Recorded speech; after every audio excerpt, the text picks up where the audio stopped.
You're about to listen to TADPOG. Tyler and Dave play old games. It's a comedy video game podcast.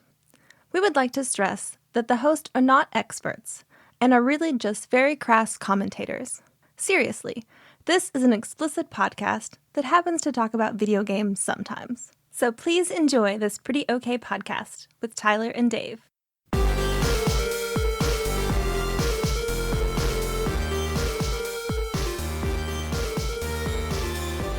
Hello, Internet. Hello. Hello. Hello, and welcome to another TADPOG podcast with one of us intermittently dropping off orally. Orally. But we're going to take turns. Right now it's Tyler, but we'll take turns. About halfway through the show, I'll turn my VPN on. Actually, I need to make sure that's off. And I'll be intermittent. Because when was the last Snowmageddon here? 2008? I don't remember, but maybe, yeah. I wasn't here for that one. Yeah, I just kind of assumed y'all got. I was in DC, but I heard all about it. I just figured y'all got at least one or two big snows a year, but yeah, shit shut down. Yeah, it's kind of one or two a decade. It wasn't really even as bad as they were saying that it would be. Like, I remember when they were like up to 24 inches. I remember thinking, that's not gonna happen. No, they did it. They seriously overestimated it. I mean, it still was a lot, and then we got a layer of sleet that froze, and then more snow on top of that. So we got like a Big Mac of snow, ice, snow. And then, because when I was out, by the way, hi everybody, and we're recording remotely from our homes. We weren't going to tell you guys and just make you wonder why we sounded like so weird, but if there's audio problems or weird things happening, that's just the way it is. It's the best we can do. Anyway, I was out trying to shovel some of the snow off of my driveway and stuff, and it was coming up in these giant pieces, like boulder sized, chunks of snow that I couldn't hardly lift with my shovel. Like, I had to bring up a big chunk and then break it in half and shovel it away. And it was just it was rough. And then of course, everything was shut down. We were talking earlier, I haven't left my house since Friday and I love it. Yeah, I haven't either. Yeah, I don't plan to leave until Thursday. Same. Well, my bosses were like, "Are you going to Cincinnati?" Once it kind of lightens up, I was like, "Well, right now I'd get arrested for it because Cincinnati is emergency vehicles only." So people trying to get to work this morning was an issue because everything is shut. No, shut down. Right the fuck down. We have this understanding that when Tyler, who is having connection issues, cuts out, we're going to try to finish his sentence. It's like Mad Libs. Yeah. Audio Mad Libs. Tadpog Mad Lib. Tad Lib. But kind of going back on what we were talking about earlier, we don't usually get this much snow. Usually once a year, we might get a little bit, maybe enough to cover the roads or be a little bit hazardous, but this was a lot compared to previous years. I mean, we had the ice storm and then Snowmageddon in 2008, whatever you want to call it, and then I'd say this is probably the worst it's been in a while, just because of the persistent cold. It's been 0 degrees here, wind chills of negative 12 and shit. It's just, for us, that's a lot of cold. Yeah, this cold is no joke. You talking about the temperature and stuff made me think, because I've got on my phone, I've been using the weather app way more than usual, right? And I have Paducah on there because that's where we are. And then I've got New Orleans on there because that's where family is, extended family. And as I was kind of flipping through, I noticed that New Orleans had like a severe cold weather advisory. And I was like, really? Because I hadn't really even checked to see like, what's going on. And I flipped over to it. I was like, how cold is it there? It was 63 degrees. God. Oh, man. So I don't know what's going on there. Well, if That's it gets pretty up fucking to cold. Yeah, it is. Yeah. If it gets up to like 30 or 40 degrees in Paducah, it's going to feel like summer compared to what we've had these last few days. Yeah, no shit. Yep. I used to have it's been this real cold. issue with my work that we had this guy who was like the kind of all of our bosses. He was an older dude, like my dad's age. And he was one of these old school guys that was like, this is before we could like work from home easily and stuff. And he would always be like, if people would call in and say, listen, I can't make it in, the roads are too bad, his whole thing, he would be like, if I can make it in, you can make it in. And he would drive, he had like a 4-wheel drive truck and lived, fucking 2 miles away in the city.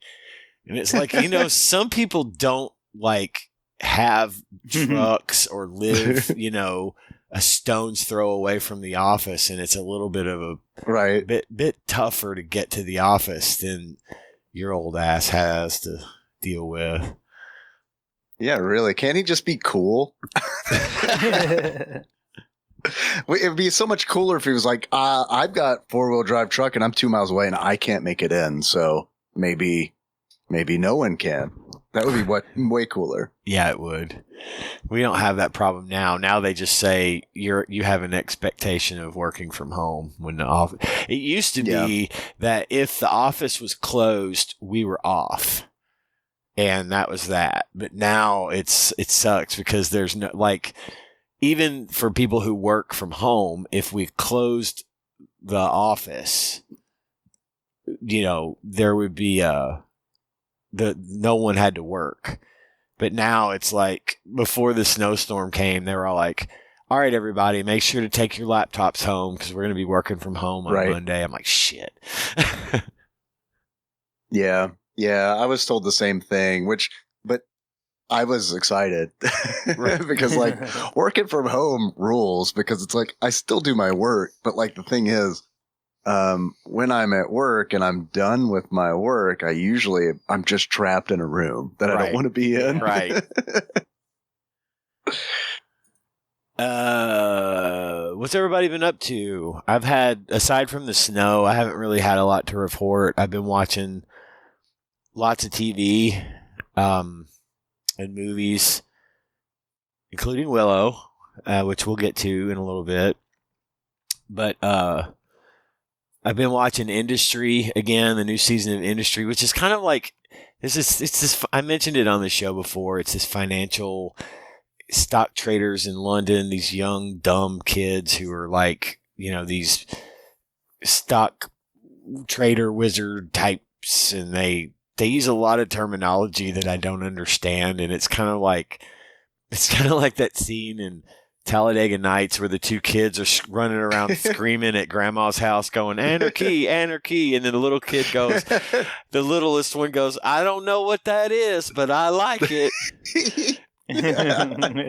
This time it's me running around going, industry, industry. I don't know what it is, but I like it. So I'm just, it's kind of cringe, but it's a guilty pleasure. It's not even that good as far as shows I typically like go, but I've been watching it just basically out of habit. And I finally picked back up. I got permission from Tanya to resume watching Pluribus on Apple TV. The what's his name? Vince Gilligan, new Vince Gilligan show, which I've enjoyed a good deal. She's like, I'll watch it eventually, which means I'm never gonna watch it. But we watched the first 2 episodes together, and once again, it was kind of like pluribus. I don't know what that is, but I like it. And it's a great show, and I'm enjoying it. But I think she was having some trouble getting into it, so she finally said, "You can go ahead and watch it without me." I'm like, "Sweet," because I'm running out of shit to watch. So there's that. And then I've heard it's really good. Yeah, so far I've really enjoyed it. I think I've gotten through like the 4 episodes, and I've enjoyed it a lot. It's it's a little bit slower paced than I typically would like, but the payoff is there. The payoff is worth it. So it's on my list. Like for real, it's on my list. I've enjoyed that, and then the other thing we binged through a show Saturday called His and Hers, and it's on Netflix, and it's got the guy who played Rick's buddy in The Walking Dead that was kind of an asshole. He played the Punisher. The guy who plays the Punisher, John Barenthal. Barenthal, thank you. He's in it, and the girl and the woman that plays Valkyrie in the Thor movies. I'm so bad with names. Anyway, she's in it too, and it's only 6 episodes, but it tells the story soup to nuts. It doesn't like leave you hanging. There's not going to be, as far as I can tell, there's not going to be another season. It's just about these people start dying in this small town, and I can't even really get into it without giving spoilers as far as like what it's about, but I loved this show. The story was so good and so well written and really well acted. Everybody in the show did a great job. I feel like this one's probably going to be on the next Emmys radar. I think it's going to be a kind of a big deal, and I'd be shocked if it wasn't like trending at number 1 on Netflix right now. But it's a fairly quick watch. The episodes are only usually about 40 minutes long, and it's a really, really, really good show. I highly recommend folks sit down and watch. Especially, this would be a good one to watch with your wife. Maybe not your kids, but a good one to watch with your wife and just hang out and really get into a well-written story that is.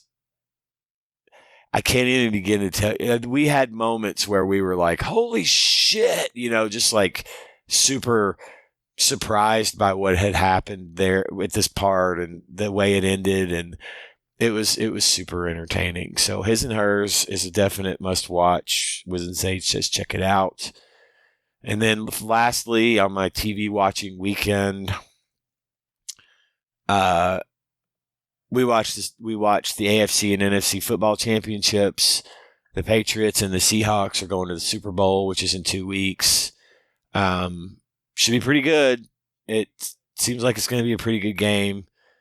So I don't know if everyone here does Super Bowl things, if you attend Super Bowl parties or whatever, but we're not going to be doing that. We're just going to watch the game by ourselves like old, lonely people. Sounds pretty good to me. And then I've been printing some stuff. I started printing this really cool model of Diva from Overwatch, and I printed all the parts out and tried to fucking cover it in epoxy, and I set all the pieces down on like a piece of cardboard on my desk, and the epoxy resin dripped down onto the cardboard and hardened, and so all my parts have like cardboard, like hard epoxy resin cardboard stuck to the bottom of them, and so I've had to start over. Oh no. This project has taken me so many hours of like just the printing alone is taking forever. And then once the parts are all printed, I sand them and prep them for the resin, and then I fucked it up. And I'm just like, God, I don't know why I even started over, but I really like the model. And I'm being stubborn because I want this to go forward. So yeah. I will update everyone on my Diva model progress as the months go by. Dave, what have you been up to? I have good news. I have great news. Yeah. I have good news and bad news. The good news is good we have a news, package. then it was great news, and then it was good news, bad news. All right, here's the good news. We have a package. Here's the great news. I remember that we have a package. Here's the bad news. It's in my car right now and we're recording remotely. So, but here's the good news. It's in my car. So the next time we meet in person, I'll have it. Nice. Who's it from? I think it might be Calendars. Oh. I haven't really looked on purpose. Right. Well, I didn't know if it had like a return address or something. It does, but I didn't look at it on purpose. I don't know. I kind of like to be surprised, I guess. But then, like, when I mentioned it to you guys in Discord, I think one of you said it might be our calendars. It's like, oh shit, I hope you're right. So it is calendar shaped. So it's a rhombus, is what you're saying. Yeah, it's a rhombus. Good news, everybody. We have a rhombus. I finished The Long Walk written by Stephen King as Richard Bachman.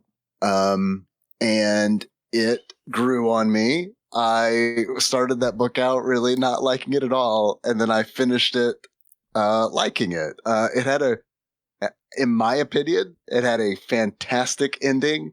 I do not think that I am in the majority because it's a super ambiguous ending. That can be interpreted like a bunch of different ways. So much shit happened in the book, the ending especially. But like other shit happened in the book where it's like the stuff that I mentioned last week where it's like talks about like it's over sexualized. That like becomes a theme for like the main character. And so while it was off-putting at first, it kind of like once it gelled, it's like, oh, okay. It awakens something in you. No, I wouldn't say it awakened something in me. But it started, it was like, it made sense why it was in there because like the main character, it's like very like one of like the big things about The Long Walk is like why they decide to do it. Like why would anybody decide to participate in, a battle royale walkathon? And essentially they kind of get into that. Each of the like characters get into that. And like, the main character like it's also kind of ambiguous. Stephen King doesn't straight up come out and say like, well, this guy is gay and doesn't really know how to live with that. So like everything is like he gets like super like, he's very, very like, he puts out all the time that he has a girlfriend and he talks about her all the time. And right. It's super interesting. So like when I was reading the book, I was like, there's no way they're doing that in the movie. I have to watch the movie. So I watched the movie and I thought the movie was really good. I liked it a lot. And it's also like pretty gruesome. Like they did stuff in the movie that I didn't think they were going to do. Oh, hey, I was going to ask really good. you about that because I haven't read the book, but I was curious if you watched the movie and does it end the same? No, it does not end the same. I like the ending in the book better. Okay. But also like McVrees is like way more positive in the movie than he is in the book. The book is bleak as fuck. And it's like, it's bleaker than the movie, which is saying a lot because the movie's pretty bleak too. Yeah, but it is. But like, there are like McVrees, like in the movie is like a very positive person. And in the book, I mean, I wouldn't say that he's definitely not that positive. All right. He's there for a reason. And like, the reason is way, way darker than it is in the movie. I don't want to spoil anything. But if you want to know off the mics, I'm happy to tell you. I did like the movie. I thought it's worth listening to. I think you might like it. Yeah. And it's pretty short too. It's like a 10, 12 hour book, something like that. Okay. It's worth checking out. It's weird because it's like, it kind of reminds me of Rage, and where like Rage is also like, it's contained, right? It's contained in a room, in a classroom. While like The Long Walk isn't technically contained because they're moving, but it's all on the road, like it's, where they are doesn't really like have much to do with the story. So yeah, man, I would recommend it. I did think it was good. Cool. It kind of reminded me, maybe this is because we just watched Platoon not too long ago. But it reminded me of like a war movie or a war story, because it's like, you've got this group of young men who are like, who don't know each other, but they're like on a journey to die, essentially. Mm-hmm. Like in Platoon. And then outside of that, Nikki and I started watching the Stand miniseries from 1994. And so far it's pretty good. I'm like only the first episode in, there's 4 episodes, but I mean, it's definitely like TV miniseries from the 90s. It has that. It just rings true to that. There's a certain frequency that those 90s TV miniseries put out, and this definitely has that frequency. Yeah, absolutely. 100%. And it's like, so it's kind of charming in that way, but also like, it's nice to see a lot of actors, like, the dude who plays, the chief of medicine on Scrubs. He plays Fran's dad. And it's like, just seeing him was like, whoa, look at him. Wow, this is great. And then also like the I don't know, chief of police or whatever from like Crossing Jordan, I think it is. Plays Lloyd Henry, and it's like, whoa. So it's just fun to see, like, I don't know, that kind of stuff. That's like, I don't know. Anytime I see Gary Sinise, it's like, well there's Gary Sinise. So you got Rob Lowe, Gary Sinise, Molly Ringwald. Yeah, I mean, it's a good cast. I really like them. Yeah, it is. How about that opening sequence though, where they're playing "Don't Fear the Reaper"? Yeah, it's good. I like it. Yeah, I always like that part. Very, very. Yeah, super like memorable. Mm-hmm. Yeah. So we'll finish that maybe this week. Other than that, we watched Willow. I've listened to the new Megadeth album 7 times, I think. Man, I haven't gotten a chance to really sit down and listen to that album yet, but the stuff I've heard has just been amazing, and I love Megadeth. I think it is so cool that they're wrapping up this extremely successful career, that the way that band started and everything, it's just their legacy has been with me since the early 80s, and I am here for it. It's it's so good.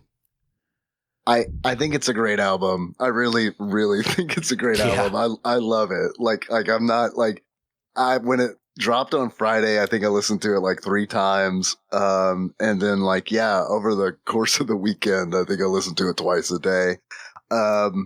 It's good. And man, the fact that it's got like a studio version of Ride the Lightning on it. Yeah, baby. Is fucking crazy.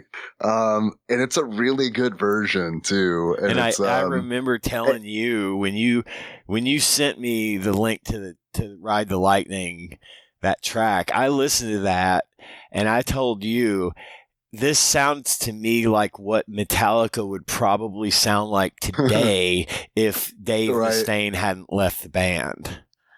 Right. Yep. So it's very cool. It's alternate reality. I went Toad Ash, and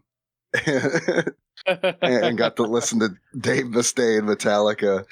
And no neat. Lars, that adds a lot to the experience as well.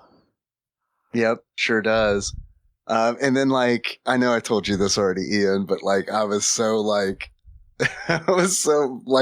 the timing and all of this blew my mind because I just read The Stand and I really liked it. And when I was listening to it, there's a line in it where Lloyd Henreid's lawyer is talking to him and he says, "You're going to ride the lightning." Yeah. And talking about he's going to get sent to the electric chair. And I remember when I listened to that, I was like, sweet, there's a Metallica reference in The Stand. And then I later learned, a few days later, no, that's actually Metallica got the idea for that song from The Stand, that line in The Stand. Yeah. I was like, holy shit. Very cool stuff. So that's pretty much it for me, other than playing some Final Fantasy. Dragoon is at 96, so very close to getting 100. And that's kind of it. You liking it anymore? Yeah, I am. It's still really busy, but it's kind of it's clicked.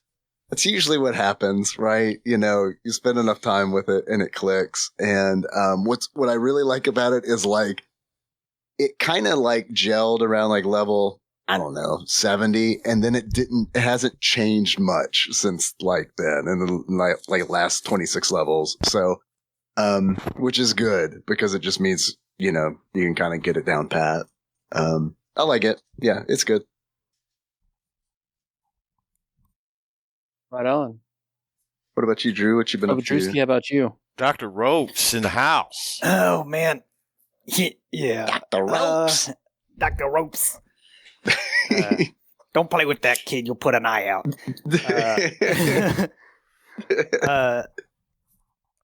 Yeah, I fucking forgot that the new Megadeth album was dropping, so I haven't listened to it.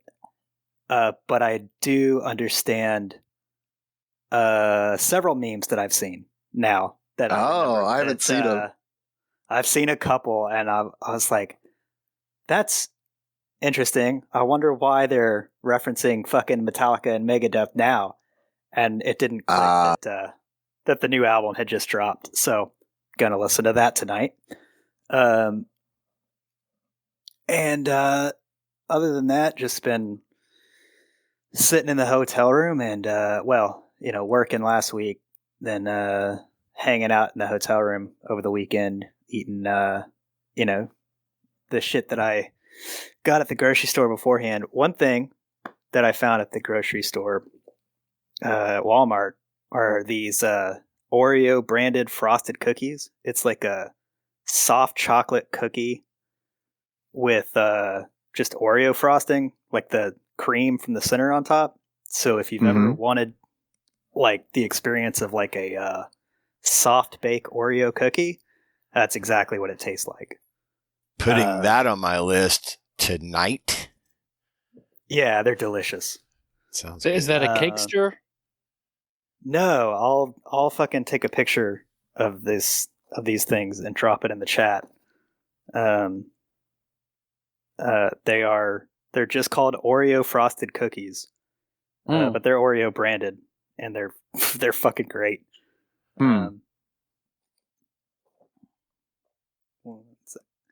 So I found those. I've been trying to catch up on, I've been catching up on the new Fallout season. Hell yeah. So I don't think I'm current. I think I'm one episode behind at the moment. We still have 2 of those to catch up, but I'm really looking forward to picking it back up again. It's so good. Yeah, it's a really good season. And then watched Willow, played a little bit of Willow. Because I've been watching Fallout, I started playing.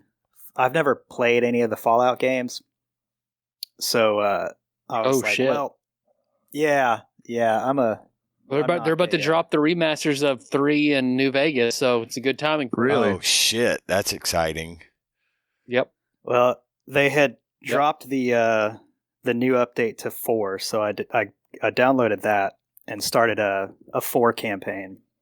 But yeah, I've heard there's a lot of hype around all of those games. So if I get into 4 super hard, then when the New Vegas remaster comes out, I'll pick that up as well. 3 and New Vegas are the best in the series. Yeah, I probably will as well because New Vegas is the best of the series in my opinion. I know Tyler agrees with me on that. Amen. Yeah. I like 3 Joey a Webster lot, does it, but fuck him. But I like Tyler's replay of New Vegas, like going through as Roland, like going through as a gunslinger, makes me want to go through as like Trash Can Man. Enjoyed like Caesar's Legion. That's a good idea. I go through it as like Eddie, just I don't know. Yeah. Kind of apathetic. I don't know. Take all the drugs, take the heroin. Right. And stuff. Yes. Oh, that's a good idea. Just be constantly drunk or high. Oh, by the way, speaking of, I don't want to look because I'm afraid I'm gonna fuck something up. But I think it might have been Choctaw that pointed out that Red Dead Redemption 2 went on sale like the week after I said I was disappointed that I couldn't download it, and I picked it up for $15. Nice. Oh, nice. I was curious if you picked it up. I haven't started it yet, but whatever. That's one I haven't played either, so it's added to the list of many things. I'm not a super devoted gamer or anything, but I do like them. So we'll see. Hopefully, Fallout 4 gets its hooks into me. It's interesting so far. I'm just avoiding the main quest and side questing a bunch of shit. So well, that's the pitfall doing it of right. Fallout 4 for sure, but not a bad thing. What really fucked me up in Fallout 4, and the reason I never finished it, was the crafting system, and it took me out of the game so fucking hard, and all I did was just build stuff and build house, and I don't even know how the fucking thing ends. Yeah, that's how I ended up playing Skyrim. I don't think I ever actually finished a single one of my Skyrim runs because I know how it ends. I've seen the ending, and I always just get lost into doing random shit until I get bored of it. That's how I played it. I did literally every single quest before I did the very first storyline. So I had all the words of power, but you can't use them until you learn the first one. So I didn't use any shouts until the end of the game. Couldn't use any of them. I didn't really know what was going on. Nice, I love that. That's awesome. Yeah. So other than that, just hotel stuff. How about you, Tyler? Let's see. Because last week, because I had the big joint commission inspection week before, which was good. Last week I just had client meetings and getting ready for the next. I've got 2 more hospitals in that window, so I've got to make sure we get ready for, which they were supposed to come in this week to one, but thankfully that's not happening. So I went to Cincinnati. Great little place called the Corner Dumpling House, which is fantastic. We're losing you. Any better now? I can hear you right now. Okay. Yeah, I haven't really watched anything, done anything interesting, so I'll rope it up before I keep cutting out more. By the way, Tyler, for I have something. I have provided something to our collective shared folder that you're going to be interested in. Okay. All right. It rhymes with Bresden Miles. Shit, yeah. I do have the new one. I reserved that with the credit like a year ago. Oh, gotcha. But thank you. I appreciate the thought. Have you seen, let's see, the next Dungeon Crawler Carl comes out in May. Oh, I'm so excited. A Parade of Horribles. Is that what it's going to be called? Oh, hell yeah. Oh, shit. Yep. Oh, man. I'm going to try to time it so I can go through the entire series again before that one comes out, so it'll be fresh. I might need to as well. I've gone through it twice now. Hashtag more Miller. Yeah. I think he's gone through it 3 times. Yeah, it's just that good to me. I could have it on repeat pretty much forever and be okay with it. I don't know what it is about that series that I love so much, but I do.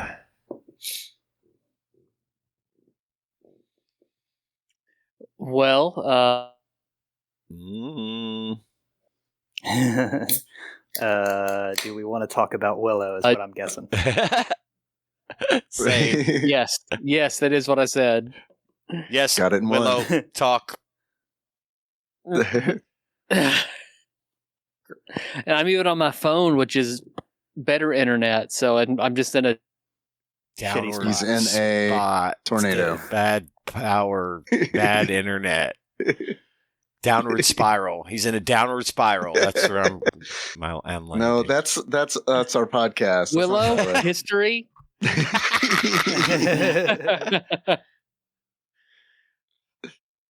I had mistakenly said. Anybody have a history with Willow? I don't really. I was going to say I had mistakenly said that this was a George Lucas movie. This is a Ron Howard movie that was produced by Lucasfilm and George Lucas. Lucasfilms, yeah. And I finished that I also movie. thought it was a George And Warwick Lucas joint. Davies was 18. God. Damn. And he was Wicket W. Warwick. It's not Warwick, it's Warwick. The Ewok in Return of the Jedi. As well. Yep, this movie made me want to rewatch Return of the Jedi, which I've seen dozens of times. But like once I got finished watching Willow, I was like, "Damn, now I want to watch Return of the Jedi." You know, I had the same thing happen, except the movie I wanted to watch instead of Return of the Jedi was Time Bandits. Oh, I need to watch Time Bandits. God, it's so good. And all of the entire cast of little people from Time Bandits is in this movie, in Willow. I recognized them all. I was like, oh my God, I know every single one of those guys from Time Bandits. That'd be a nice double feature. Yeah, it would. I assume, because I haven't seen Time Bandits. I really need to. That one's like, I swear, that one has been on my list to watch for like 16 years. I went to see that movie when I was a child. When I was like 7 years old, maybe 6, we went to the theater and watched it. And it was a little over my head at that age, but I still loved it. And I still love it to this day. It's a fantastic movie. Terry Gilliam. It's one of his early mainstream films. But Willow, I had never seen that movie, and I, in fact, just finished it about an hour ago. And I mean that. Like I was the tail end of that movie was playing when we started recording. Tonight, and I really liked it. I thought it was great. Yeah, I loved it. I really did. I was really surprised and how much I liked it. I didn't really go in with high expectations, and maybe that has something to do with it. But like, I think a lot of what I like about Willow is that I'm nostalgic for the way that movies used to be made. Yeah, yeah. And this movie really is one of those movies where it's like, I mean, I was like, when the fucking like dogs that the queen has that she sends out that are like clearly just dogs with like prosthetics on them. Yeah. But it's like extra fur. Yeah. Yeah. But it looked so much better. I was thinking about when Ian was talking about the fucking wolves in Mary Shelley's Frankenstein. Yes. And it's like, so much better. It's so much better than those wolves. That's just another reason I could say they should have done something like that in Frankenstein, because this was effective. It looked great. Yeah. And, the camera work helped to make them look less like dogs, because you didn't really get a good look at them, but you got the idea of what they were. And it was amazing.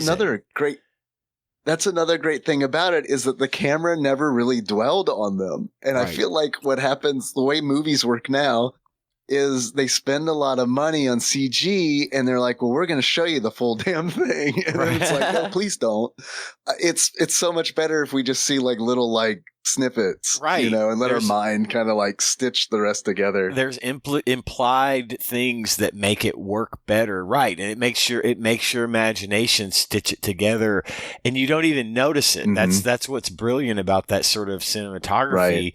Is that they leave that shit to the viewer without having to go all out. If you were to see like a behind the scenes of one of those dogs in full view, it would look so bad, right? It would look like this terrible looking puppet, but it works in the movie because of the lighting and the shadow and the cutaways and all the close-ups and stuff that let you fill in the blanks so you don't have to work that hard to make it seem like something, They also did a pretty good job with the brownies and having like all the little dudes just being part of the scenes and like working them in. Kevin Pollak was one of those brownies, and I was like, what the fuck? I know. They had my line of the movie. Your mother is a lizard. I laughed so hard when he said that. They did a good job with the effects on that. And don't even get me started on Val Kilmer and how much I fucking love that guy and how much I miss his presence on the earth. I've loved Val Kilmer since day one. Even though he, like in Top Gun, he was kind of the bad guy that you love to hate, but they reconciled, and then they brought him back to be in Top Gun Maverick and had this just really genuine moment between him and Tom Cruise that was just sort of, he died, shortly after that scene was shot. And it was as if the two old friends in real life were saying goodbye to one another. And I've loved everything that he's done. He did, what was the Real Genius, right? The science, when science movies were all the rage, back in the 80s. And, he was Batman. I haven't seen that one. He was Batman for one movie. Just a really great career. And I had Tombstone, come on. Yeah, he's amazing in Tombstone. He is the best Doc Holliday. He is the absolute best thing about Tombstone. 100%. I just can't get enough.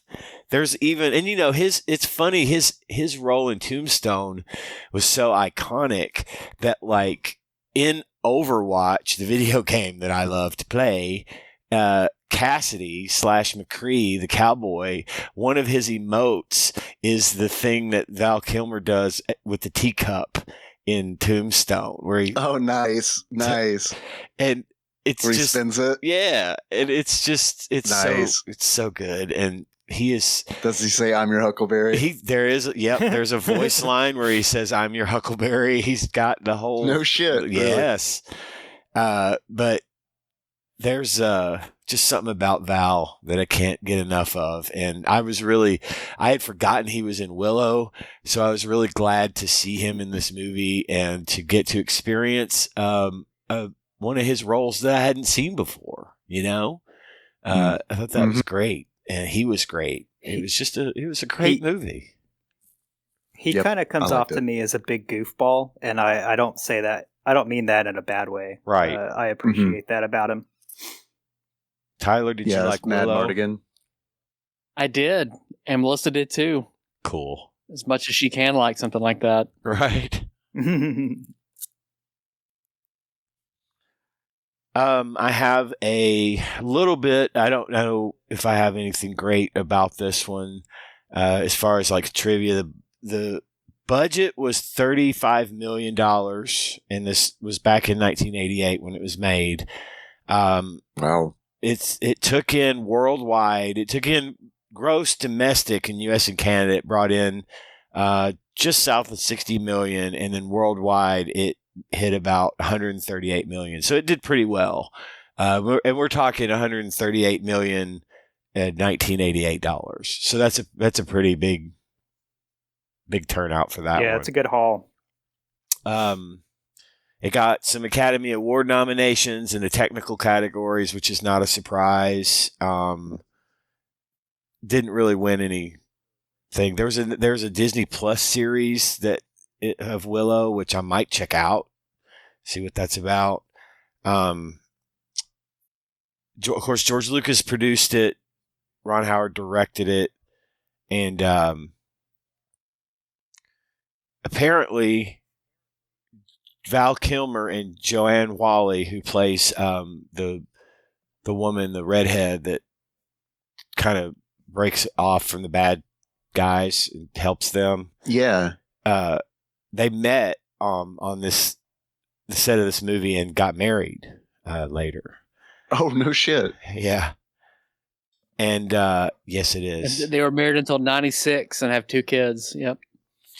Wow. And of course, Warwick Davis was already pretty well known because of his involvement in the Star Wars franchise and stuff. So, yeah, I think this one took off pretty well. I think it was good. And it's really strange to me, like, I was talking to Tanya, who has also never seen this movie, and I find it strange that this one kind of fell off my radar. Like, I would have probably loved this when it was new, even though I was just I think I had just started high school. But this is the kind of thing I really would have gotten into and really enjoyed, I feel, and I don't know how I missed that one. But it's really cool that we were able to watch it for the show this week, and that I got to check that off my list of movies I've never seen. And I'm even more glad and grateful that it was so good, that it was so enjoyable. I think I liked it better. I think it's good that I watched it in my 40s first. Sure. Yeah, I could see that.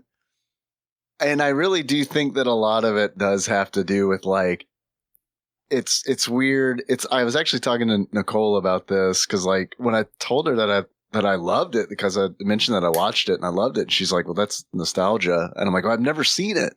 And that really, like, got me thinking. And I really do think it is.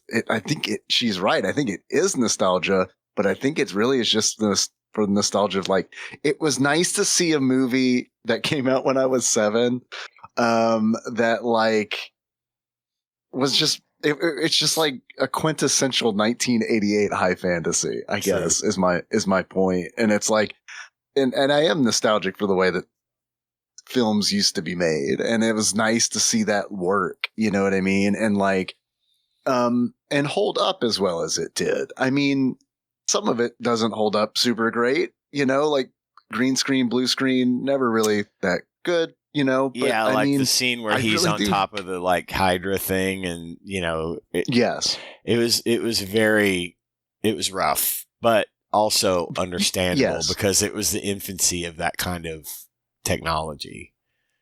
Yeah, for sure. And, like, also, like, the trolls, like, there's a scene where, like, in that same scene you're talking about, where he's up on the bridge, right? How and, like, fucking creepy was that shit? I know, like, when they're you see one, like, the first time you see one, and it's like this shadow that's, like, crawling, like, quickly crawling, like, under the bridge, upside down. And that it's like, what the fuck? Gave me the fucking creeps. I was like, oh my God, same. What the fuck is that? Is that a fuck up? Is that some kind of, oh no, that's gross. Yeah. Like a Wizard of Oz thing. Like, yeah. Like, yeah. Yeah, totally, man. I don't know. I am nostalgic for that. I feel like that feeling doesn't exist for me in movies anymore. It's a really fucking sad thing to say, but like, I don't know, man.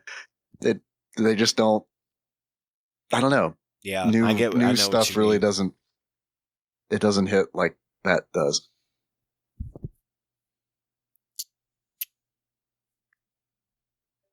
Did you know that George Lucas, according to Wikipedia, conceived of this movie? He originally wanted to title it Munchkins. Oh, wow. Yeah. I think it's probably good that they went with Willow. That would not have worked. I think it would have been misinterpreted by some as being sort of like, Gremlins or something. Just that little people, big warriors. Right. Yeah, ghoulies. Critters. Yep. They made the right move in calling it Willow, I think. Yeah. Munchkins wouldn't have aged well as a title. No. Mm-mm. It was a different time, see? says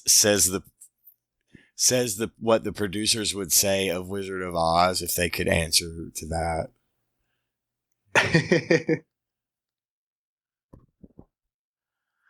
You'll take your asbestos poisoning and you'll like it. Melissa.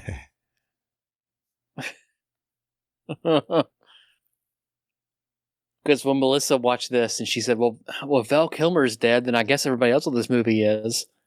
And I was like, well, I don't know. I'm pretty sure Warwick Davis is still alive. So I looked it up and I was like, yeah, 18 in 1988 when this came out. So between this when he was 18 to Star Wars to Harry Potter. He was just a little bit older than me.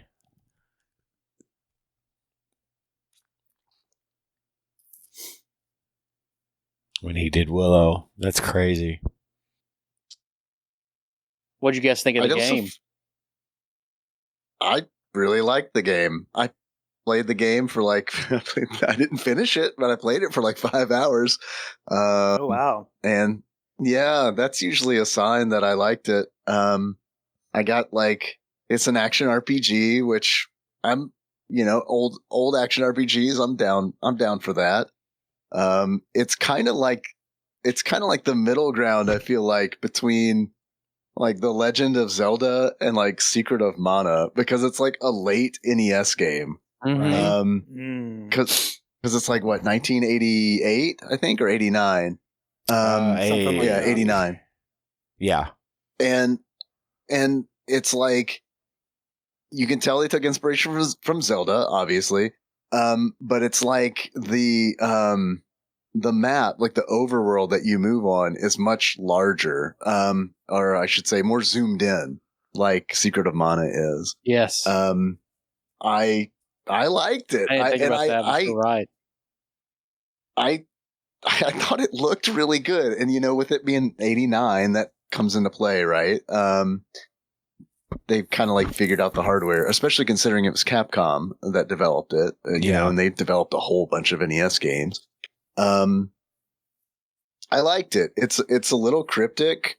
I kind of feel like if the game didn't look as good, if I didn't like the look of the game as much as I did, and if I didn't I thought the fucking music was really good. Yeah. And there was some music. It reminded me of Chrono Trigger and Earthbound. Some of the stuff I've done, research and stuff, has the music as being not great, and I'm I disagree. I think it's fine. Yeah, it's subjective, right? But I really liked it. It reminded me of music from Little Nemo, which is a Capcom game that I really liked as a kid and still do. So, I liked it. I thought it was good. I'm probably not going to finish it because we're recording the show right now, but if I definitely would have finished it as a kid. I thought it was even. Oh yeah! Oh my god! For sure I would have finished it as a kid. And the dungeons, you go into caves and stuff, and you get you get quests that are like easy to miss. I feel like I talked to an old man in the second village, because like you can rest in these huts, right, to regain your HP and your MP. Mm-hmm. And once I beat the first boss of the game, I was low on health, and I was like, well, before I head west, I should go regain my health. And when I went to regain my health, that old man was like, hey, if you bring me a dragon scale, I'll make you a new sword and shield from it. And I was thinking, it's a good thing I came back here to rest, because like if I hadn't, then I totally would have missed that. And then, sure enough, I go west, go into the cave, find a dragon scale, and I'm like, I know what to do with this. And I haul my ass back there, and he makes me the sword and shield. It's Nice. Yeah, it's cool. And I don't know. I mean, that's not everybody's jam, but it's just not handholdy. Well, I liked the fact that there was some quality of life stuff in this, and I didn't play it a lot, just enough to get the gist, because I knew this was going to be an involved kind of thing that I didn't have a lot of time for this week. But there was I like the fact that you go into the huts and recharge your health, and you're not like scrounging for pots with hearts in them and hoping that that you can get your health back up. You have a place to go to do that, to reset, recharge, and set out on the next part of your quest. But it's funny, Tyler had mentioned in our chat here during this call that, of course, Josh Nance is a huge fan of Willow and treated this game like it was another Zelda, with like mapping everything out and like really getting into it. Oh, yeah. And it's funny that he mentions that, because as I was playing it, I was thinking to myself,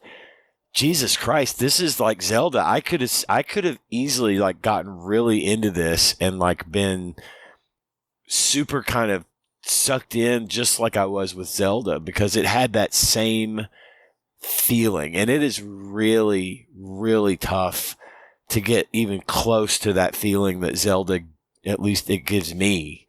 And I did get that from Willow, and I could see myself getting into this and really, dragging it out and making a go of beating it.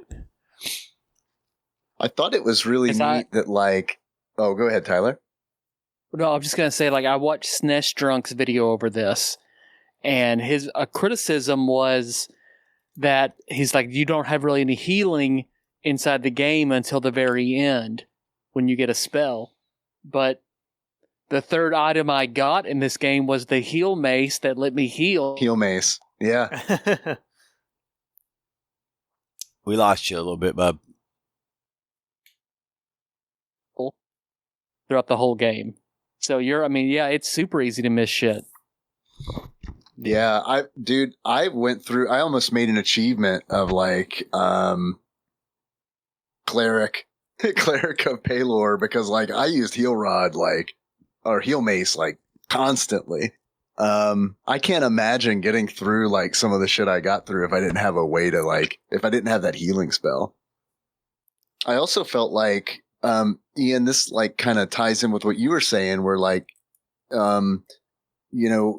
it's nice that you're not like scrounging for hearts and shit. And like that, this is Willow is like the Legend of Zelda, but it's almost like they are doing like the old school Dungeons and Dragons thing, where it's like, you're gonna go on a little adventure, and you're probably gonna get to where you're going, like the dungeon, and you're gonna be like, oh shit, I'm like low on health. Should I like go in here, or should I go back to town?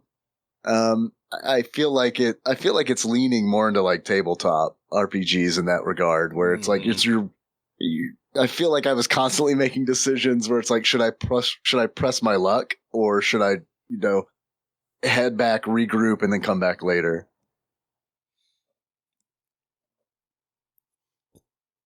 I do have an email from Lord. I love the delay and how that's going to sound. About Willow, and I'll read it real quick while I'm thinking about it.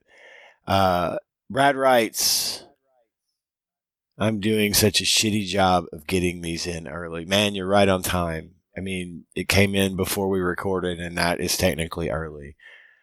When I went to see Willow in the theater, I went with my friend Adam, presumably not beloved Adam, although my Adam knew my wife in high school, and I had a crush on her like 5 years before I met her. So, such a small world as possible, I guess. Adam's mother made us stay in the seats through the entire credits because she wanted to see where the movie was filmed. Do you know how long movie credits seem when you're 6 years old? Really fucking long. That is true. The credits for New this movie Zealand, by the way. It was New Zealand. And the credits for this movie were very long. This review is from the May 1990 issue of Video Games and Computer Entertainment and is attributed to HHW.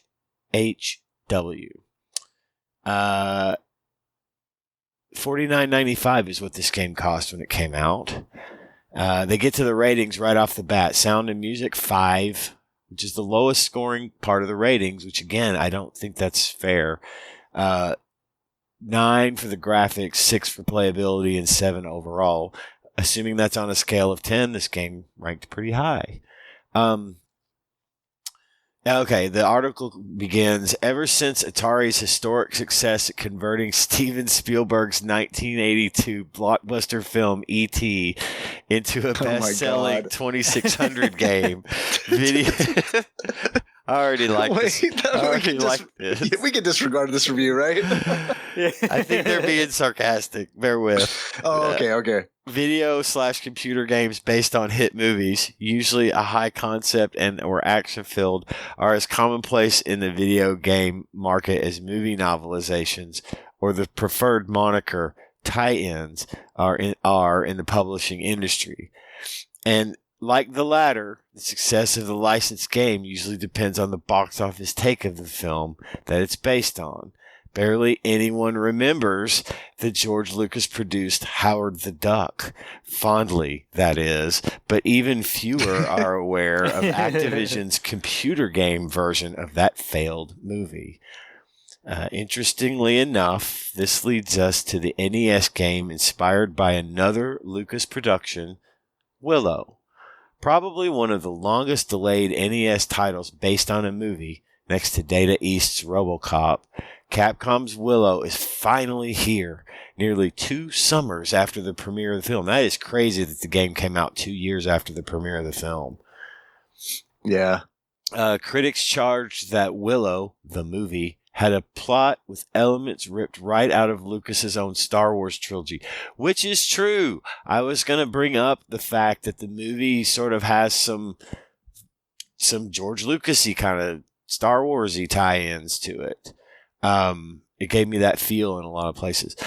Incidentally, Willow, the NES game, has a play structure with elements taken right from a familiar classic, The Legend of Zelda. Yes, to quickly clear up any doubts, Willow is primarily an adventure game sprinkled with touches of action, categorizing it in the Zelda vein. You assume the role of the title character, Willow Ufgood, a humble farmer of the Nelwyn tribe. It's your destiny to bring down the evil Queen Bavmorda, who rules the land with her evil magic. Starting from your home with the tribe, you must seek out weapons and important advice from others, especially those like High Wizard Aldwin. Weapons include swords and shields of varying strength and power, magical devices that act as offensive weapons, and means of defense or agents for healing your character are available, as are other special items. All of these are safely stored away and easily retrieved when necessary from a separate status screen. Once armed and readied with the preliminary knowledge you'll need, Willow must trek across the vast land in search of more clues and weapons. Along the way, you'll cross paths with allies like the great swordsman Mad Mardigan, Bavmorda's daughter Sorsha. It's Sorsha, that's the name I was trying to think of earlier. The comical brownies Frangine and Rule, and Bavmorda's archenemy Fin Raziel. Enemies include the Skull-Masked General Kale, trolls, ghosts, and a host of other monsters and nasties. As any NES gamer might expect, the world of Willow encompasses an immense number of interconnected screens. Trial and error, mapping ability, and patience are necessary not only to complete this game, but to play it with any degree of satisfaction. Graphics are above average considering the given capabilities of the NES, even more so when compared to the current list of other similar adventure games.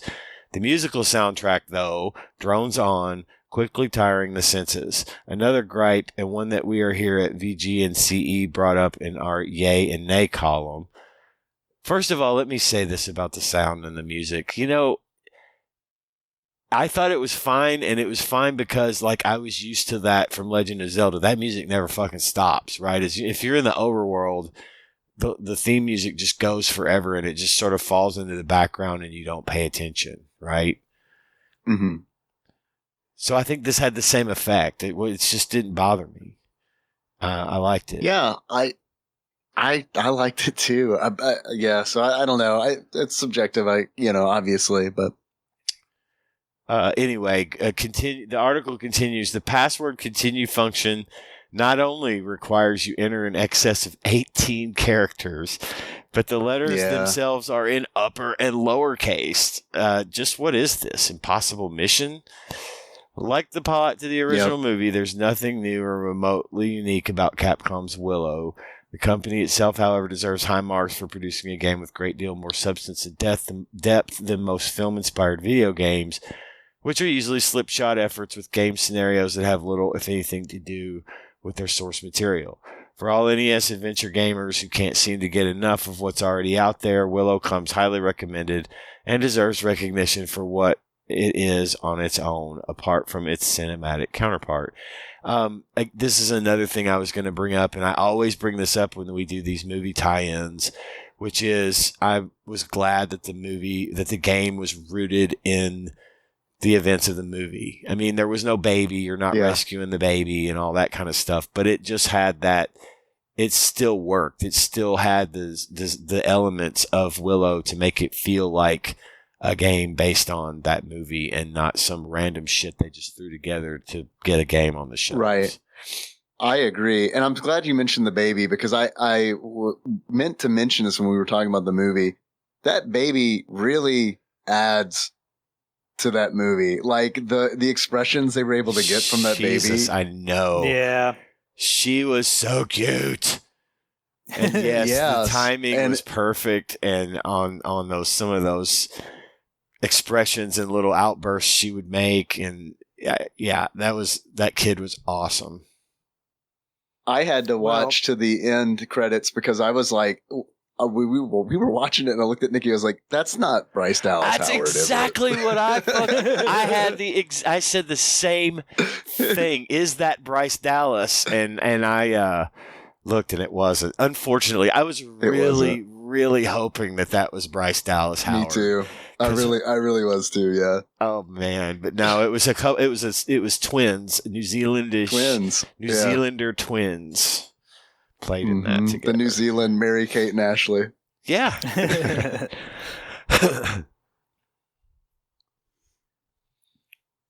It's just really nice that the babies survived, that whole river scene, because, we had Milo and Otis. Milo and Otis. Oh, no. I knew where that was going, man. That's great. They did say in the trivia when I looked it up that in the dangerous scenes, they used a 13-pound doll. So for sure. So they would have the right weight, so that they were carrying a baby, but without endangering the actual child.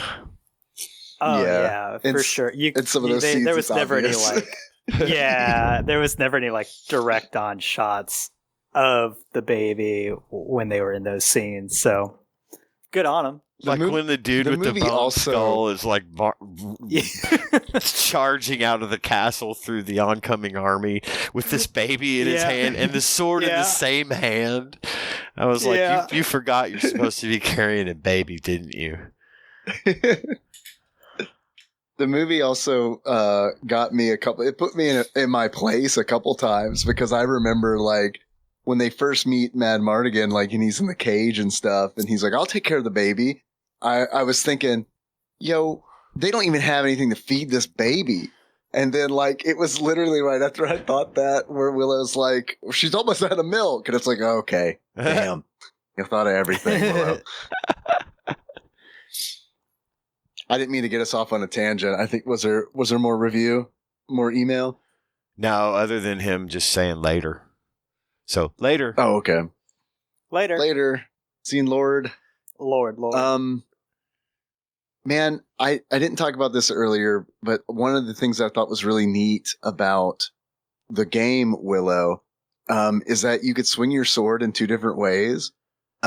Which I know that sounds really silly, but like considering it's an NES game, and I just thought it was neat where it's like you can either jab or you can swing the sword, like in an arc, right? And it's like the higher level you are, the faster you can swing the sword. I thought that was really neat too. That's like a really, like, there are no like weapon skills like there are in Secret of Mana, but it's like, it was another one of those things where like this game feels like connective tissue between The Legend of Zelda and Secret of Mana. Because they're thinking about like, how can we make it so you progress in level and it also has like a direct input on your gameplay. Right. It's like kind of like that was really neat. In The Legend of Zelda, when you have full health, you fire, a projectile from the sword, which is super beneficial. And yeah, I agree. That's really cool that they did that. I also, the game actually scared me. This is legitimate. I'm not making this up. I went to a cave and I saw like a ghost and I was like, okay, there's a ghost, I guess. And like, I went over to try to like, kill it because, that's what you do in video games. And like my sword does nothing. And I'm like, uh-oh. And then I try to so I start to run away and then the figure like raises its arms. And when it does, it raises its arms. And when it does that, the screen goes black, except for him and except for me. And then like you see like these little like starlights appear in the background. And then I turn into a pig, which that happens in the movie. Yep. Yeah. There's a spell that's cast. And I was like, what the fuck? So I try to run off of the screen right into the next area of the dungeon because I'm a pig and it won't let me go. So I'm stuck there, and then the guy just starts throwing like orbs at me. And I'm freaking out because I don't know what's going on. I'm like, is this a boss? Is this like, what is going on? Like, and eventually after he throws like 6 orbs at me, the polymorph wears off and I turn back into Willow. And then I'm able to run away and like progress to the next screen. But it was really like, it was one of those moments where it's like, what is going on? What do I do? Yeah, it's like an Elden Ring moment for me. Like stuff happens in Elden Ring where it's like, is this supposed to be happening? And then it's like, of course it is. It's just, you haven't seen it before. And because it's like a brand new mechanic, it's kind of scary. Yeah. I liked how like, the landscape gets all squiggly like during battles. I thought that was really neat. Because it's like pretty static when you're like moving through the wilderness, but like when monsters show up, because they'll also like just kind of spawn, like you'll be like on the middle of a screen and the monsters will kind of just appear. So it's like they're ambushing you. And when they appear, like the grass like starts whipping around and stuff. It's really trippy. I liked it a lot. I also had like the password problem. I'm glad that like the reviewer mentioned the password, right? Because it's like, I wanted to take a break and I died. And, when you die, you can get a password. And I wrote the password down wrong because instead of a lowercase s, I had typed a capital S. So when I went back to play it the next day, it wouldn't take it. And I was like, oh shit. But thankfully I had been like, capturing footage of the game. So I was able to like review that and be like, oh, okay. The S, gotcha. But it's like, it really made me like pine for like a battery backup. Uh-huh. I faded into entirely. There you go. There you are. Okay. So I lost everything for a minute there. Oh no. And Well, there. you guys have any achievements? Okay. I have a couple. My first one is, and this is a direct reference to Time Bandits, so it's probably going to be lost on everybody. But it is, my first achievement is return the map. Return the map to me. And to get that achievement, you wish that there was some form of mapping system in the game that, like, where you could pick up a dungeon map or something, because I found that to be real frustrating. I missed that from Legend of Zelda, right? You get a map at some point, so now you know where you can go and what you missed and things. That is not the case in this game. You get nothing. Sure. And that's a little bit frustrating. And then my second achievement is it's a mad Mardigan world. And to get that, you encounter Mad Mardigan in the early in the game in the first town. That's all. Nice. I'll play off that first town bit. My first achievement is L winning. In order to unlock L winning, you reach maximum level before entering the second village. Which you do have to be a certain level before you can return the good lady to, I can't remember her name, to her like human form. My next achievement is Oh, go ahead. Oh, I was just trying to think of her name. Go ahead. Oh, yeah, man. I'm really bad with names. Although I will say that, like, so Nikki's work was closed today. And because of that, they had to reschedule, like, all their appointments. And so she's calling people. And then, like, I'm working on my laptop. And we're in the same room. She's on her laptop. And she says, I'm about to call someone named Alora. And I was like, you should ask if they liked Willow. If they were named it after the baby from Willow. Damn. My next achievement is Willow the Wisp. Nice. In order to unlock Willow the Wisp, get scared by at least one ghost. My next achievement is A is for Acorn. In order to unlock A is for Acorn, forget that A is the magic button and toss all of your acorns when you meant to swing your sword instead. I unlocked that. Yep. Absolutely. Yeah. Which I don't know if you guys are able to ever like turn an enemy to stone, but like the acorns for me like did nothing. So I don't know. That was pretty much the theme of the acorns in the movie too, because we only got to see a wooden plank get turned into a stone, right? In that movie, and I so badly wanted to see him throw that at somebody and turn him into stone. Yeah. Well, he turned the lady's hand. Yeah. Oh yeah, that's right. That's right. I forgot he had turned her hand into stone, and she just like shook it off. Right. My last achievement is Genocide Run. In order to unlock Genocide Run, you try to attack the skeleton that's guarding the first cave. Which there's so many like things in this game that you talk to that look like things that you're supposed to kill. It's like I would approach everything with caution, you know, where it's like, because like it's a skeleton. It's like I've been fighting skulls for like 30 minutes. Sure. Of course the skeleton's going to try to kill me. Nah, he's just like, he's just talking to me. And that's all. You got a gold mask? Achievements. Exactly. I had 3 achievements.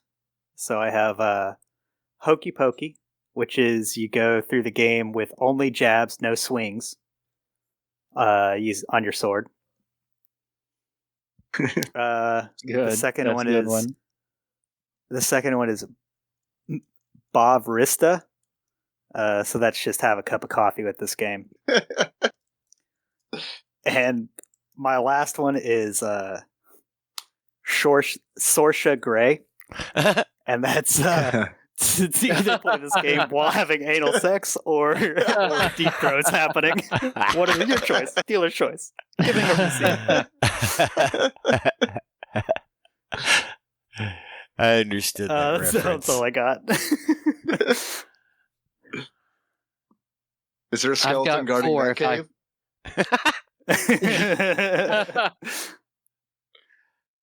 I've got 4 if I can manage to get through them. We got you so far. All right. First one is not good for action economy. You unlock that by skipping the heal mace. Let's see. Shields are for pussies. Never equip a shield. Yep. This is fine. Use only the long sword you're given by your friend throughout the whole game. Okay. And then Dr. Oh. That's where he dropped. Hold on. Dr. Ropes Dr. is Ropes. my guess. And to get Dr. Ropes, you make an achievement about Sorsha Gray. Or you beat the game by only throwing Dr. Grant. Dr. Grant. Dr. Grant is not pleased, and you run past the at least 3 giant lizards. Ah. Nice. Well, gentlemen, I have some questions for you. I guess we can start with how much do you think someone would charge you to buy this game from them? Willow. I would guess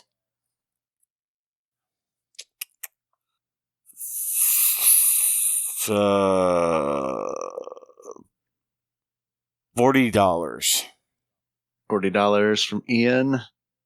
What do you think, Bubba Drewski? $19.89. Nice. $19.89. Tyler, what do you think?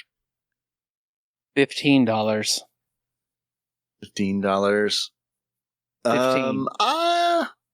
I think I will go with $30. I think there are probably people out there who really like this game. And it's a Lucas, like a George Lucas, like a Lucasfilms kind of thing. And I feel like there's probably some collectability there. That's kind of my thinking too. I'm kind of talking myself up from 30. I'll go 35. I actually get to play because Usurper Grimm sent this one in. Let's see. Willow, loose on average for the NES, according to pricecharting.com at the time of this recording, is, wow, $16.50. So I think that goes to Tyler. Yeah. That goes to Tyler. I think. Well done. I think that might indicate to what kind of rarity we're looking at. Yeah, maybe. Speaking of, what do you guys think Flopsy Jr. has to say about this game? I bet it. I would We're guess looking at a common game. I would guess common, yeah, and 3.5 stars. I don't know. It could go to 4. I bet. I don't know. What do y'all think? Well, we seem to be in the minority that we liked the music and stuff, so Mm-hmm. That's maybe a good everyone point. else, maybe we're just weird. So maybe 3.5 is fair. Yeah. I also feel like they're not as. Sorry, go ahead. Oh no, I was just saying if there's anything that's going to deduct a point based on like what Tyler was saying, that would be it. So yeah, it could be 3.5. I did have another gripe with the game that I didn't really touch on. They reused a lot of like the dungeon tiles a lot, where it was like I would go into a cave and then later in the game I would go into another cave, and it's like I would recognize like the bins in the cavern, right? And it's like, oh, okay, you're kind of just reusing the same dungeon. You're just kind of like rearranging how they're done. They might knock it for that. I will also say that I feel like Flopsy Jr. is less forgiving than Flopsy Sr.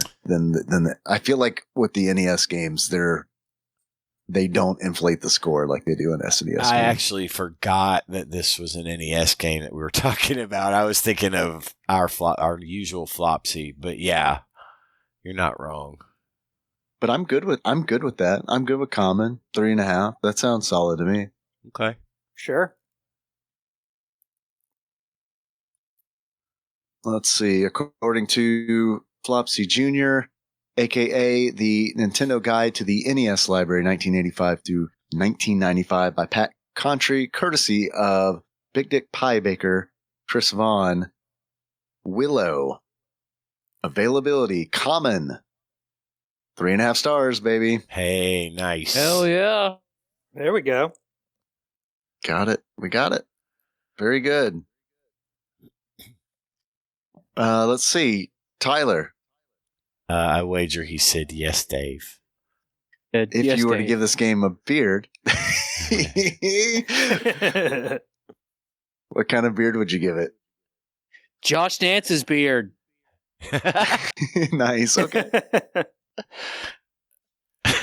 And Tyler, if you were to give this game a pair of glasses, what kind of glasses would you give it? Josh Dance's glasses. There Nice. you go. All right.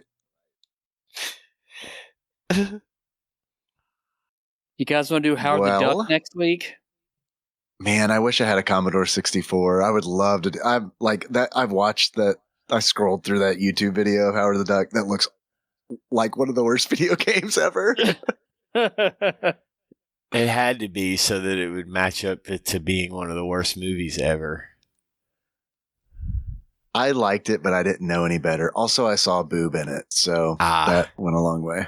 The thing I like the most, sexy lady duck. the thing I liked the most about Howard the Duck was the fact that they brought him back in the Marvel Cinematic Universe as part of the collector's treasure hoard. Yep. They should have done a new Howard the Duck movie. They really should have. I want to say there was some talk about it. Work. I would go see that.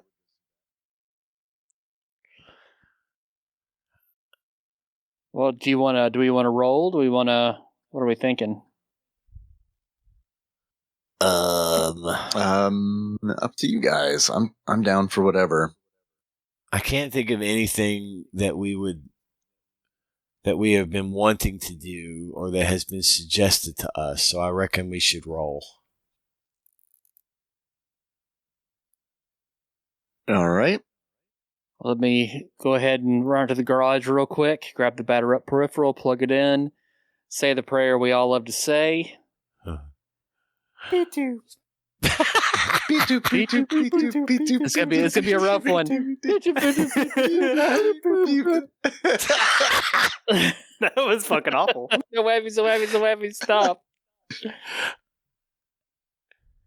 Pinball Dreams by Game Tech, 1994. Okay. I'm down. Good old pinball.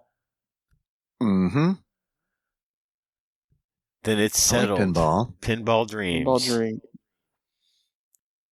Pinball Dreams. Okay. Send us out, Tyler. Thanks for listening, everybody. You can find the show all over the place. But most importantly, is that Patreon. Yeah, that's right. We got a Patreon, and I dare you to give us money. Patreon.com/TADPOG is where you can do it. And if you give us $1, you'll get access to all of our bonus content that we've recorded in the past. There's lots of stuff there to keep you busy. Some classic stuff, that kind of stuff we don't typically do anymore. It could almost be considered retro at this point. So definitely, and there's some actual plays, and there's a lot of good stuff on there to keep you entertained beyond the pale of our regular episodes every week. If that's for $1. If you donate $5, you become a Tadpog Jake, and that means that we Jakeify your name and give you access to, which, by the way, you legally have to change your name once you've done this, and once you've then proven that you've changed your name, then you will have access to our bonus shorts that we do every week for the Jake tier and above. It's just us sitting around talking about whatever for about 15 minutes or so. And it gets us warmed up, gets us in the mood, and it's usually a pretty good time. So if you want access to that, you can give us $5 and get it. But the real money comes from being an executive producer, and you give us $20, and that's what you are. You are now officially, you can put it on your resume. You're an executive producer of the TADPOG podcast. And for that, we give you our eternal thanks by reading all of your names at the end of our executive producers at the end of the episode each week. This week, since we are for somehow rapidly approaching the end of January, I think this is our last show of January 2026. So I'm going to read lots of names today.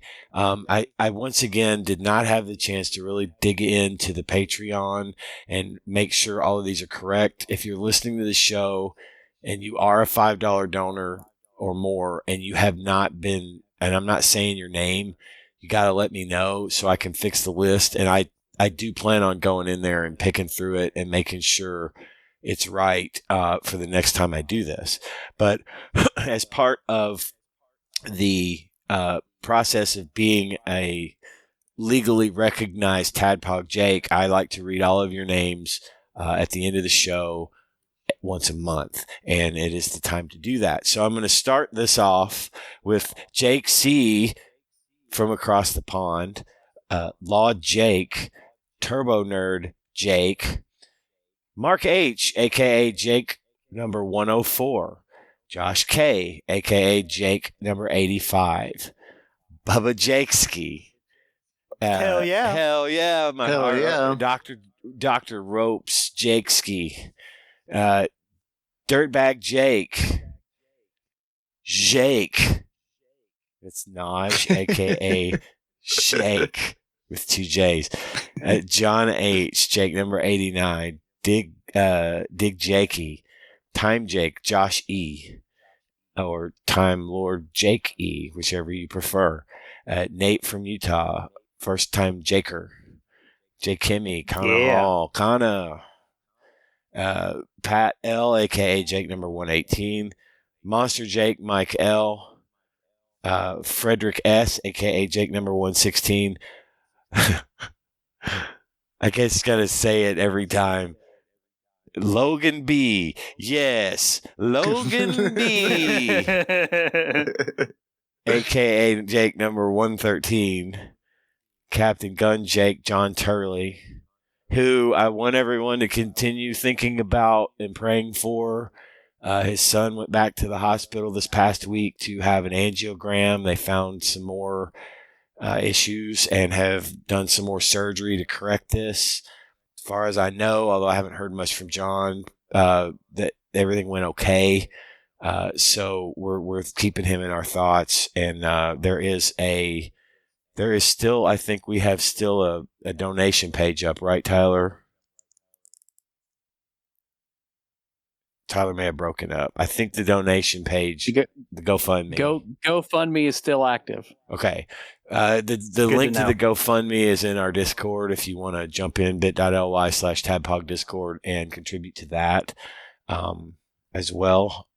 So you can do that. Anyway, continuing on with the list of Jakes, Big Dick Pie Jaker, Chris Vaughn, a.k.a. Chris V, a.k.a. Magical Sleeper. That one's a hard one to say.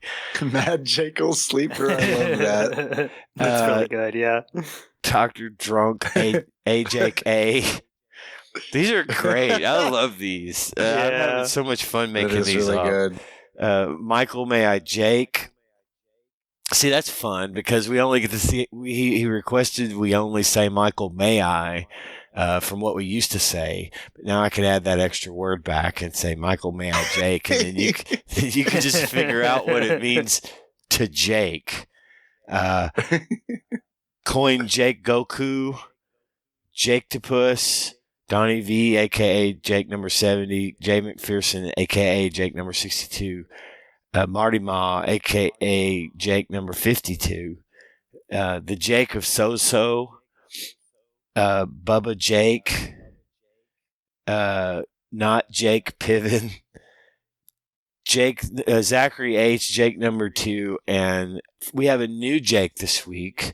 Our longtime buddies and followers, Team Retrogue, has joined the Jake Legion this week and are officially TADPOG Jakes, and so thank you for that. And they have actually changed their name on our Discord server to Jake Retrogue, so that's pretty nice. Cool. And that's fun. Yeah, so thank you for that. And again, if you are a $5 donor and I have not called your name because I'm lazy and haven't gone to the spreadsheet, you got to hit me up on the Discord and let me know so that I can credit you as promised the next time we record. And then if you are no longer a Jake donor and you are allowing me to say your name every week, that's theft and you owe us back pay. And then your Jake title will be stripped from you for being dishonest and not stepping up. Also, just for clarity, I'm not getting 2 shout-outs on there. There's 2 Bubbas in here. It's me and Bubba Shane. Right. And I know he knows that. I'm not that Bubba. I don't know about him, though. It's really hard to tell, isn't it? Yeah, you never know. I got to figure out a way to make Dr. Ropes into some sort of Jake. No, I meant Shane could be that Bubba. We just don't know. Oh, yeah, gotcha.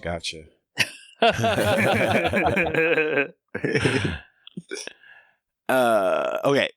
And now I'm reading a lot of names this week. I'm going to read the names, as we always do each week, of our executive producers. These are the fine folks that donate $100 or more.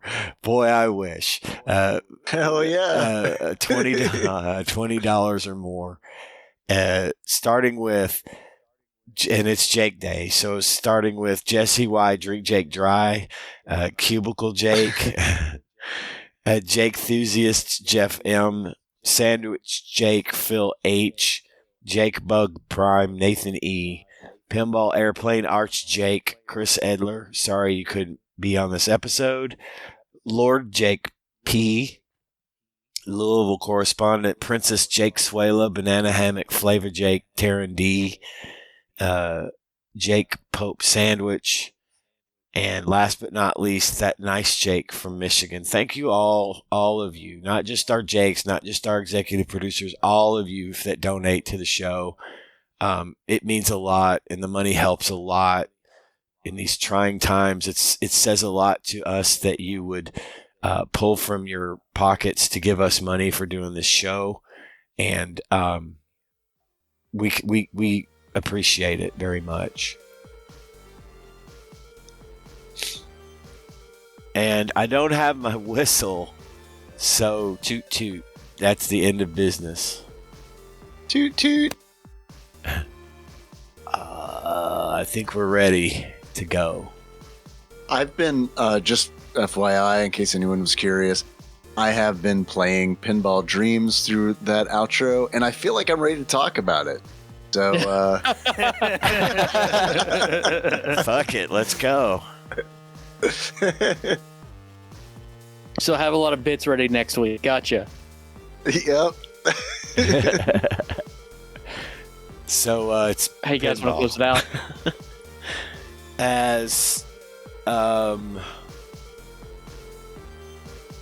As your favorite Willow character.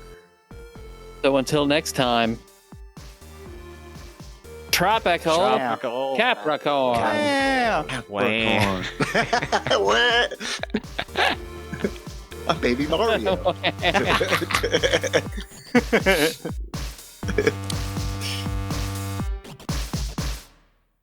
TADPOG is hosted and produced by Tyler Holland, Dave Moore, and Ian Chandler, and releases new episodes every Wednesday. You can find them on Apple Podcasts, Spotify, YouTube, and just about anywhere else podcasts are hosted. If you have a question or comment for the hosts, don't hesitate to call us at 270-883-2555 and leave us a voicemail. If we like it, we'll play it on the show and respond. If you'd like to send us something, you can do so at TADPOG Studios, care of Nicole Nance, P.O. Box 3785, Paducah, Kentucky 42002. If you'd like to donate to the show, visit patreon.com/tadpog, and with a minimum donation of $1 per month, you will get access to all of our fun bonus content. Join the conversation on our Discord server at bit.ly/tadpogdiscord. Registration is free, and we'd love to have you there. If you enjoy our show and haven't already, don't forget to find and tap that subscribe button so you don't miss anything. Thanks for listening, and we'll see you next week.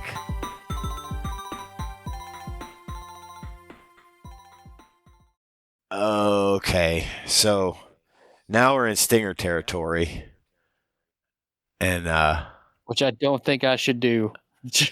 You should probably avoid trying to do a dramatic reading, although it could come out really neat, you know, with a lot of pauses and gaps, and then when it stops, we try to figure out the next lyrics. We could do that.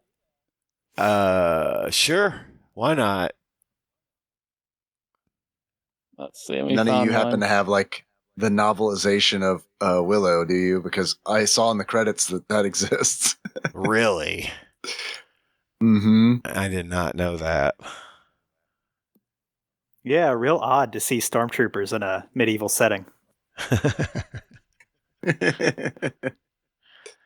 People didn't miss with the weapons in Willow though, man. Motherfuckers got shot with spears and arrows and boiling pitch poured on top of them and fucking eaten by the rancor. I mean the dragon thing. We got stormtroopers in Minneapolis. I don't think it's gonna be in Willow as much of a stretch. Yeah, true that. All right, I've got one. Go for it.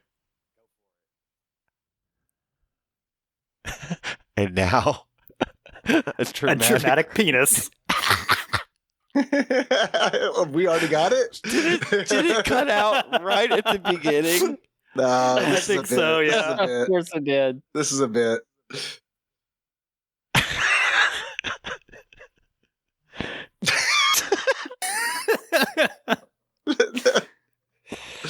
This dramatic reading brought to you by Tyler's Internet.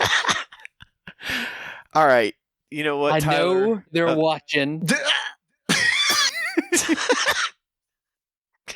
Who watches The Watchmen? Oh, my God. Like play. It has people talking. Talking. About people. Your sex is on fire. Hell yeah. You should see a doctor about that. Nah. That's my charm. I think that's pretty good. Yeah, you know, that works. That works. And that was the second time I got crabs. Oh, gracious. Hang on. Believe it!